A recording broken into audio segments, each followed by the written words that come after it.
છો માસી? બસ મજામાં. તમે કેમ છો? બસ મજામાં. આજે મને પુલાવ બનાવી આપો ને.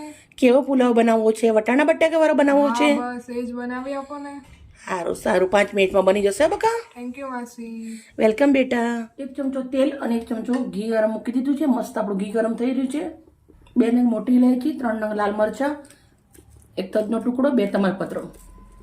આપણે ખડા મસાલા નાખી દેશું. તમે ઓછા વધારે કરી શકો છો. હવે આપણે અંદર લીલા મરચાં નાખીશું 2 નંગ, સમારેલા બટાકા, વટાણા, આદુ અને લસણ વાટેલા,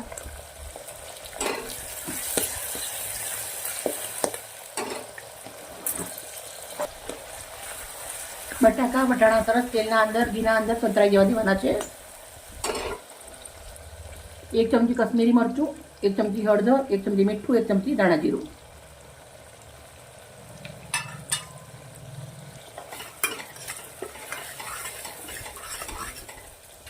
હવે આપણે જે ભાત મેં 5 પાણી પહેલાં ધોઈ નાખ્યા છે, દીકરીએ સરસ મજાના, અને પાણી નાખી થોડા પલાળ દીધા હતા. 1 વાટકી એટલું પાણી નાખ્યું હતું. 1 વાટકી ભાત હતા, પલાળવા માટે આપણે 1 વાટકી પાણી નાખેલું છે. સરસ મિક્સ કરી દેશું. 2 મિનિટ હળવા દેશું. હવે આપણે થોડું અંદર પાણી નાખી દેવાનું છે.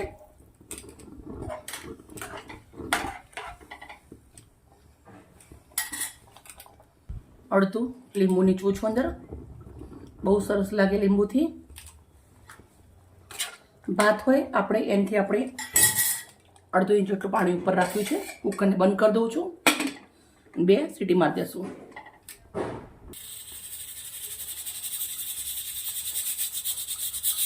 બે સીટી પડી ગઈ છે. આ બીજી સીટી છે.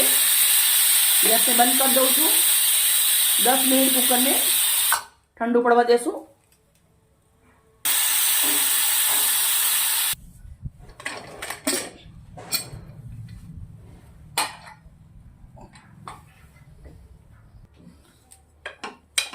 આપણા સરસ મજાના ભાત કો પુલાવ કો રેડી થઈ ગયું છે. તો આપણે આવી રીતે એક પ્લેટના અંદર નીકાળી દઈશું.